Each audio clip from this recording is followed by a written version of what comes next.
The rain in Chicago didn't fall. It hunted. It was a cold, needle-sharp downpour that turned the neon signs of 4th Street into bleeding smears of violet and blue.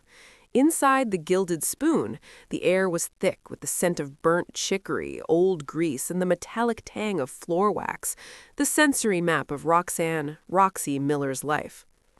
Roxy wiped the scarred Formica counter for the 10th time that hour. At 1:12 a.m., the diner was a ghost ship sailing through a sea of shadows. The only sound was the low, rhythmic hum of the milkshake mixer and the distant, muffled slosh of the city's drainage system struggling to swallow the storm. Roxy adjusted her yellow gingham headband, her dark skin glowing under the warm amber pendants of the diner lights. She was 32, but her eyes held the heavy, lightless exhaustion of a century. She lived her life by a simple set of rules. Keep the coffee hot, keep the floor clean, and keep your head down. In a city like Chicago, minding your business wasn't just a habit, it was a survival strategy. Then came the sound. It wasn't a knock, it was a wet, heavy thud against the back service door, the sound of something fragile hitting a brick wall. Roxy didn't reach for the wall-mounted phone. She reached for the heavy cast-iron skillet sitting on the back range, her fingers curling around the handle with a familiarity born of the South Side. "We're closed for walk-ins, sugar," she called out, her voice a low, gravelly warning that vibrated in her chest. "And I don't give handouts to ghosts or junkies." Silence. Then a small, jagged sob broke through the rhythm of the rain. It was a sound that didn't belong in a back alley at 3 in the morning. It was high-pitched, desperate, and terrifyingly young. Roxy froze. Her breath hitched. That sob was a ghost she hadn't heard in 10 years, not since the night the sky turned orange and her world collapsed into ash.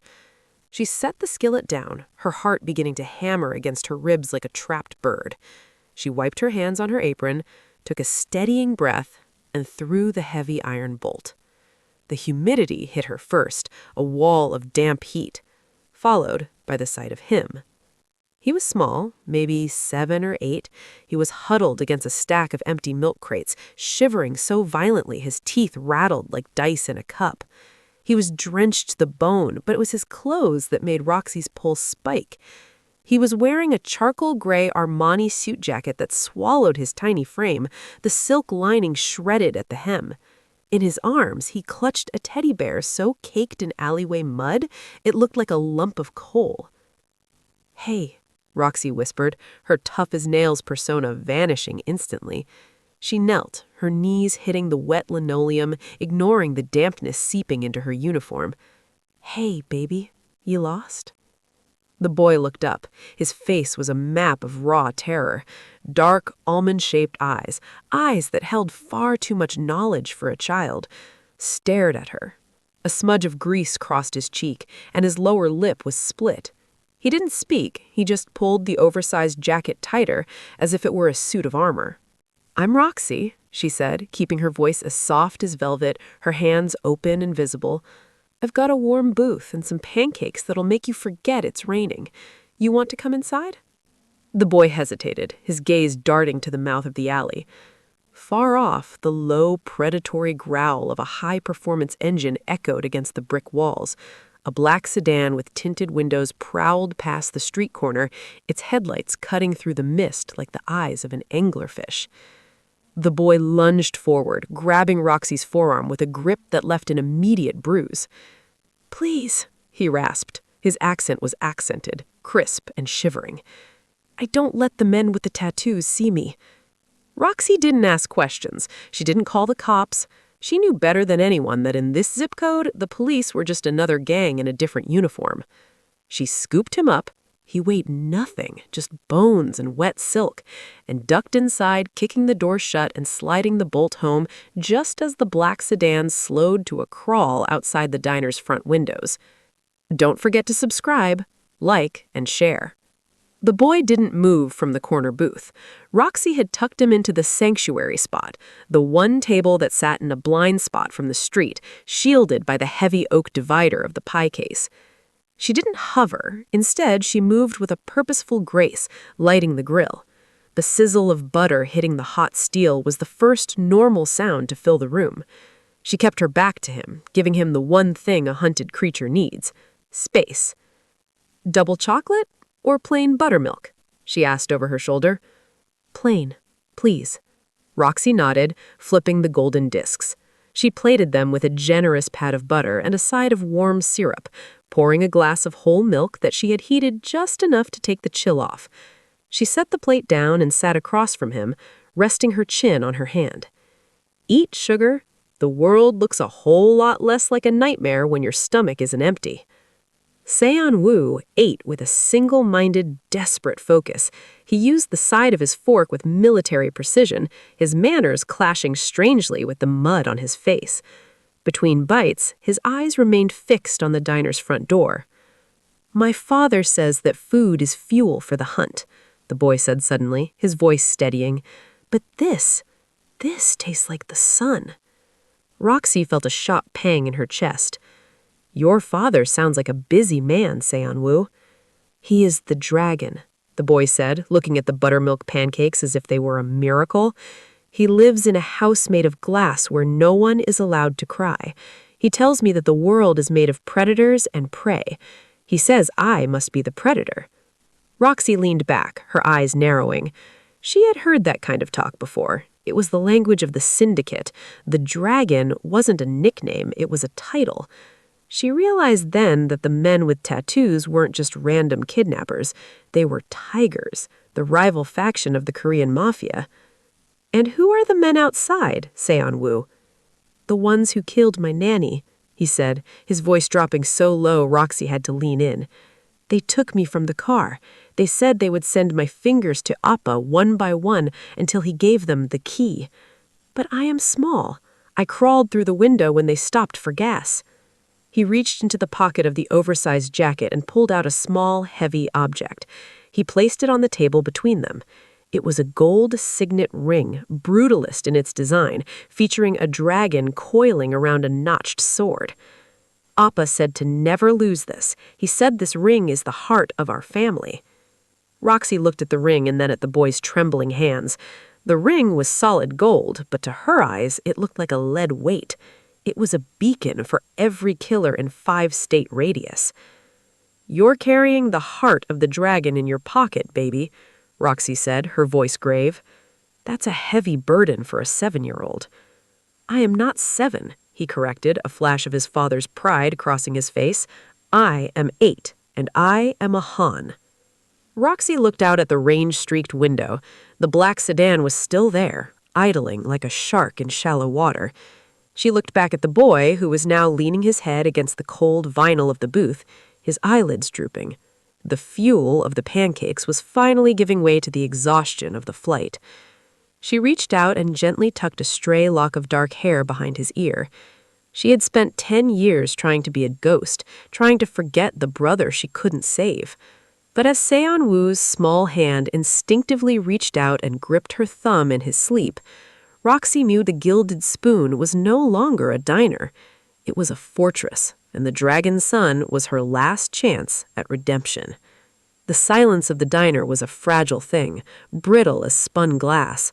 Roxy stood behind the counter, her eyes alternating between the sleeping boy in the corner booth and the rain-slicked street outside.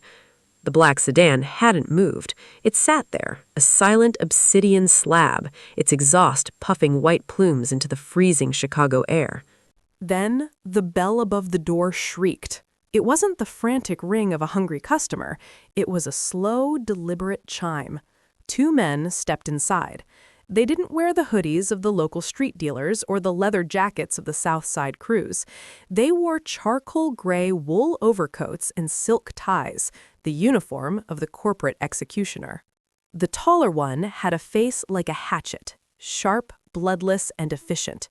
The second man stayed by the door, his hands clasped in front of him, scanning the room with the clinical eyes of a man looking for a leak in a pipe. "We're closed," Roxy said. Her voice didn't shake, but she felt the phantom itch in her shoulder where an old scar throbbed. She didn't look at the booth where Seon-woo was hidden. She kept her eyes locked on the hatchet. "The sign says open 24 hours, Miss Miller," the hatchet said. His English was perfect, but the vowels were clipped, a shadow of soul still clinging to the edges of his words. He didn't look at the menu, he looked at Roxy's hands. "A coffee would be appreciated. It is a very long night." "The machine's broken," Roxy lied, her hands sliding beneath the counter to grip the handle of the cast-iron skillet. "And the grill's cold. Try the Starbucks 3 blocks down." The hatchet smiled, but the expression was empty, like a house with the lights on and nobody home. He walked toward the counter, his movements fluid and predatory. "I think you have something that doesn't belong to you. A small package, misplaced in the alley." Before Roxy could respond, the front door opened again. This time, it was a familiar face, Detective Vance. Vance was a regular, a man who had eaten 1,000 slices of Roxy's pie and told her 1,000 stories about his tough life on the force. Roxy felt a momentary relief, but it died in her throat when she saw the look on Vance's face. He didn't look like a cop. He looked like a man who had just sold his soul and was waiting for the check to clear. Vance didn't look at Roxy. He walked straight to the man by the door. The man in the overcoat reached into his pocket and pulled out a thick, heavy envelope. He handed it to Vance. No words were exchanged. The detective tucked the bribe into his jacket and gave a sharp, curt nod toward the back of the diner, toward the booths. The betrayal hit Roxy harder than a physical blow. The system wasn't just broken, it had been weaponized. "Vance," Roxy rasped, her voice thick with disgust. "You're really going to do this? He's a baby!" Vance finally met her eyes, his expression a mixture of shame and greed. "Mind your business, Roxy. These people, they aren't the kind you say no to. Just walk into the kitchen, go home. You didn't see anything." "I see a coward," she spat. The hatchet stepped around the counter, his hand reaching for the inner pocket of his coat. Roxy didn't wait. She grabbed the heavy glass sugar shaker and smashed it against the edge of the counter. In the same motion, she reached over the divider and shook Senwoo's shoulder. "Senwoo, now!" The boy bolted upright, his eyes instantly wide with the hypervigilance of the hunted. He didn't scream. He didn't ask why. He saw the suits, saw the detective, and he knew. "To the back, the coal chute," Roxy commanded. She swung the cast-iron skillet with everything she had, catching the hatchet across the forearm just as he drew a silenced pistol. The gun clattered to the linoleum. Roxy didn't stay to fight. She grabbed Senwoo's hand and lunged through the swinging kitchen doors, throwing the heavy steel bolt just as the first thrum of a silenced bullet punched through the wood. The coal tunnels beneath the Gilded Spoon were a relic of the 1920s, a labyrinth of damp brick, low ceilings, and the lingering smell of soot. Roxy led Senwoo through the darkness, her flashlight cutting a narrow path through the gloom. Above them, the floorboards groaned under the heavy boots of the men in suits. They reached a dead-end alcove behind the ancient water heater. Roxy stopped, her breath coming in jagged hitches. She looked at Senwoo, who was huddled in the oversized Armani jacket, his face pale but his expression eerily calm. "The ring," Roxy whispered. "Why do they want it so bad, Senwoo? It's just gold. Those men, they're spending more on bribes than that ring is worth." The boy looked down at the dragon-crested signet. He slowly turned it in his small hand. "Appa said it is the key to the dragon's hoard. He said if the tigers ever got it, the dragon would fall asleep and never wake up." Roxy took the ring from him. Up close, in the harsh glare of the flashlight, she saw what she had missed in the amber glow of the diner.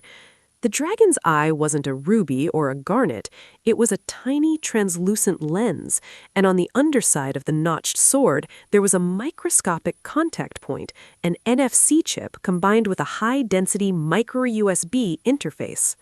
Roxy's heart skipped. She had grown up on the South Side, running errands for tech runners who moved encrypted drives for the cartels. She knew what this was. This wasn't a family heirloom, it was a hardware wallet. Contained within that ring were the encrypted keys to the syndicate's offshore accounts, their laundered crypto portfolios, and the digital ledgers of every bribe, every shipment, and every murder they had ever committed. It was a $400 million weapon. "This is why they killed your nanny," Roxy whispered, the weight of the realization making her lightheaded. This isn't just about you, Sanwoo. You're carrying their whole world on your finger. Suddenly, the floorboards above them went silent. The lack of sound was more terrifying than the shouting. Roxy knew what it meant. They had stopped searching the diner. They were looking for the exits. They were looking for the vents. "They're coming down," Roxy breathed. She looked at the boy. He looked so small against the backdrop of a $400 million war. Roxy reached into her pocket and pulled out a sturdy silver chain she used to hold her spare keys. She slid the dragon ring onto the chain and looped it around Sanwoo's neck, tucking it deep beneath his shirt, against his skin. "Listen to me," she said, her hands gripping his shoulders. "This stays hidden. You don't show it to anyone, not the police, not even your father's men, unless I tell you to. You understand?" "Why are you helping me?" Sanwoo asked, his voice trembling for the first time. "I'm a stranger. My father says people only help for a price." Roxy thought of Marcus. She thought of the car fire on 79th Street and the way the world had turned its back on her while she screamed for help. "Your father's wrong, baby," Roxy said, a flash of steel in her eyes as she heard the basement door creak open at the far end of the tunnel. "Sometimes people help because it's the only way to stay human." She grabbed a heavy wrench from the floor and stood up, positioning herself between Sanwoo and the darkness. "Now, stay behind me. We're going to the subway, and we're not stopping for anyone." They moved with the frantic grace of the hunted. Below them, a black sedan lurched into the alleyway, blocking their path. Roxy didn't go down. She went up. They reached the roof just as a second team of shooters emerged from the stairwell. Roxy looked at the gap between her building and the next, a terrifying 8-foot drop across a chasm of brick and asphalt. "Close your eyes, baby," she yelled, scooping Sanwoo up. She ran. It wasn't a jump. It was a leap of faith. Her boots slammed into the gravel of the adjacent roof, the shock vibrating through her teeth. She didn't stop. She ran to the far edge, where her old work car, a beat-up primer gray Chevy Nova, sat in a rented garage. She hot-wired the ignition in 6 seconds. The engine roared to life, a guttural, illegal growl that echoed the fury in her chest. As she peeled out of the garage, the black sedans swarmed the alley behind her. "You okay?" she rasped, shifting into third gear. Sanwoo looked at her, his dark eyes wide. "You drive like my father's soldiers," he whispered. "Honey," said Roxy, a grim smile touching her lips as she drifted the Chevy onto the main boulevard, "your father's soldiers wish they could drive like me." The rendezvous point was a pier on the edge of Lake Michigan, where the fog was so thick it swallowed the horizon. Roxy had sent a single message via the burner phone to the contact number etched on the back of Sanwoo's signet ring. She sat on the hood of the Chevy, the Glock tucked into the small of her back, watching the mist. Sanwoo sat beside her, clutching his mud-stained teddy bear. The dragon's son looked less like a prince now, and more like a boy who just wanted to go home. Then the fog parted. It wasn't a car that arrived first, it was the silence. 4 black SUVs glided onto the pier, their headlights cutting through the gray like lasers. A small army of men in black tactical gear stepped out, but they didn't move toward the car. They formed 2 perfect lines, their heads bowed in synchronized reverence. Han Do-jin stepped out of the center vehicle. He didn't look like a man who had lost his son. He looked like a king arriving to inspect a conquered territory. His suit was a midnight blue silk that seemed to absorb the light. His face was a mask of cold, chiseled marble. He walked toward them, his footsteps heavy and rhythmic. He stopped 10 feet away. He didn't look at Roxy. He looked at Sanwoo. "You lost the ring," Do-jin said. His voice was a low, resonant hum that felt like a vibration in the concrete. Sanwoo flinched. He reached for the chain under his shirt, but Roxy stepped in front of him, blocking the boy from his father's sight. "That's the first thing you say to him?" Roxy's voice was a whip. Not, "Are you hurt?" Not, "I missed you." Just the damn ring. Do-jin finally looked at her. His eyes were flinty, devoid of warmth, searching Roxy's face for a weakness he could exploit. "You are the waitress, the one who interfered with a syndicate retrieval. I'm the woman who kept your son from being bled out in an alley while your loyal soldiers were busy getting bribed. Roxy spat. She reached back and pulled Xianwu forward, but she didn't let go of his hand. Han, he's been terrified for 24 hours. He's been hunted, and all you care about is your offshore accounts? Dojin's jaw tightened. A ripple of unease went through the tactical team behind him. No one spoke to the dragon this way. "Give me the boy, and I will let you walk away with your life," Dojin said. "This is a family matter. You are an outsider." "Family?" Roxy laughed, a harsh, jagged sound. "I saw more family in the way this boy held his teddy bear than I see in you. He's staying with me until you can prove you aren't just another monster in a suit." Dojin stepped closer, his presence looming like a mountain. The air between them crackled. "You think your little gun and your old car make you a match for me? I am the dragon. I can erase your existence with a phone call." "Then call it," Roxy said, her hand moving to the small of her back. "But the boy is the one with the ring, and right now, the only person he trusts is the outsider who made him pancakes." Dojin looked at Xianwu. He was hiding behind Roxy's leg, his small hand gripping her gingham uniform as if it were a lifeline. The dragon's eyes flickered. For a split second, the marble mask cracked. He saw the terror in his son's eyes, and the strange, fierce love the boy had for this stranger. Suddenly, a red dot appeared on Dojin's chest, then another on Roxy's. The mist behind them erupted. The tigers hadn't been shaken, they had been waiting. "Sniper!" Dojin roared, his coldness vanishing as he lunged, not for the ring, but for Xianwu and Roxy, shielding them with his own body as the first high-caliber round shattered the windshield of the Chevy Nova. The world became a series of staccato bursts. Han Dojin's weight was a solid, crushing pressure as he threw Roxy and Xianwu to the cold concrete, his body acting as a human shield against the sniper fire. "Get in the car," Dojin roared, his cool composure finally replaced by the raw, jagged edges of a man who realized his empire was bleeding. Roxy didn't hesitate. She scrambled into the driver's seat of her primer gray Chevy Nova, pulling Xianwu onto the floorboards. To her shock, Dojin didn't retreat to his armored SUVs. He dove into the passenger seat, his custom-made Beretta barked twice at the mist. "Drive," he commanded. Roxy slammed the Chevy into gear, the tires screaming as they bit into the pier's pavement. She drifted the car in a wide, violent arc, dodging the tactical teams that were now emerging from the fog like ghosts. "Where to?" she yelled over the roar of the engine.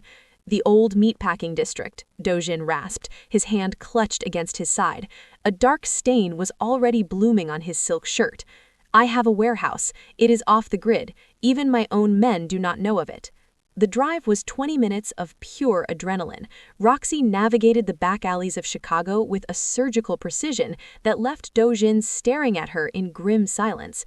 They reached the warehouse, a hollowed-out cavern of brick and rusted hooks, and slid the heavy iron doors shut. The silence that followed was deafening. Dojin collapsed against a crate, his breath coming in shallow hitches.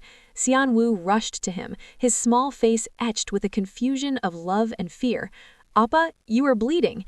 "It is nothing," Dojin said, his voice regaining his marble-cold edge. "Go to the corner. Be silent." "He's not a dog, Han," Roxy snapped. She grabbed a first aid kit from the Chevy's trunk and knelt beside the Mafia Boss. She didn't wait for permission. She ripped his $5,000 shirt open to reveal the graze along his ribs. As she cleaned the wound, the tension in the warehouse shifted. Dojin watched her, really watched her. He saw the way she checked on Xianwu every second, the way her hands, though calloused from diner work, moved with incredible gentleness. "Why?" Dojin asked, his voice low. "You have the ring, you have the skills to disappear. Why stay with a child who brings only death to your door?" Roxy stopped. She looked at Xianwu, who was clutching his muddy teddy bear, then back at Dojin. "Because 10 years ago, no one stayed for my brother. Everyone saw the dragon or the tigers or the cops, and they all turned their heads.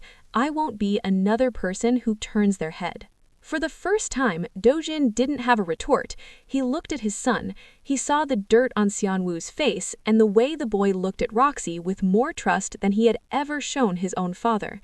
"I wanted to make him strong," Dojin whispered, so soft Roxy almost missed it.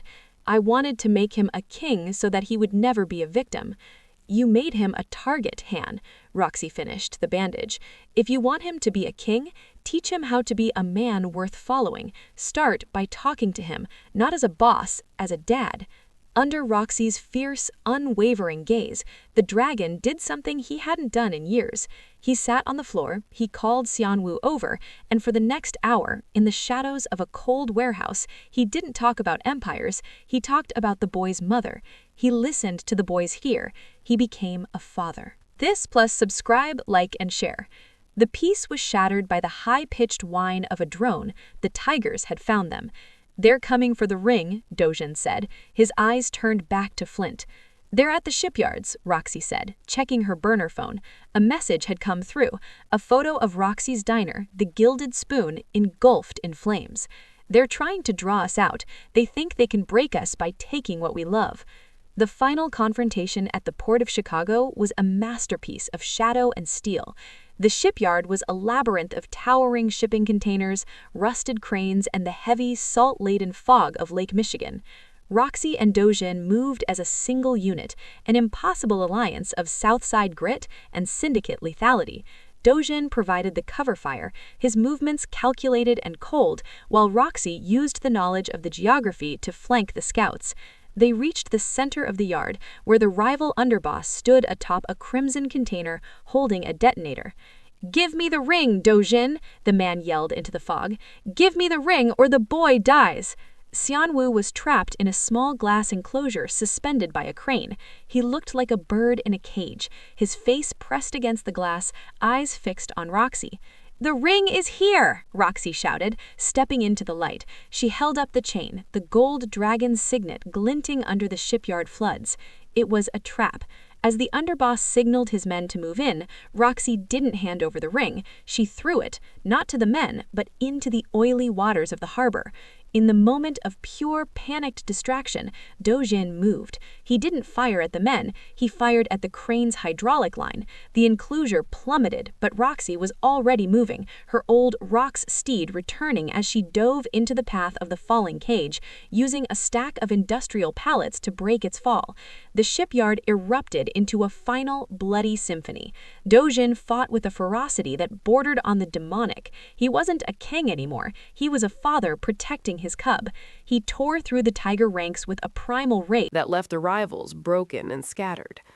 But as the underboss raised a hidden weapon, aiming for Senwa's back, Roxy didn't think. She didn't calculate the odds. She lunged, throwing her body between the boy and the bullet. The crack of the gunshot echoed off the steel containers. Roxy felt a white-hot bloom of pain in her shoulder, her world spinning into gray. She fell, the cold asphalt of the pier rushing up to meet her. "Roxy!" Senwa's scream was the last thing she heard before the dragon's roar drowned out the world. Dojin reached the underboss in 3 strides. He didn't use a gun. He used his hands. By the time the police, the real police, led by a non-corrupt internal affairs unit tipped off by Roxy's earlier burner message, arrived, the Tiger faction was a memory. Dojin ignored the sirens. He ignored his men.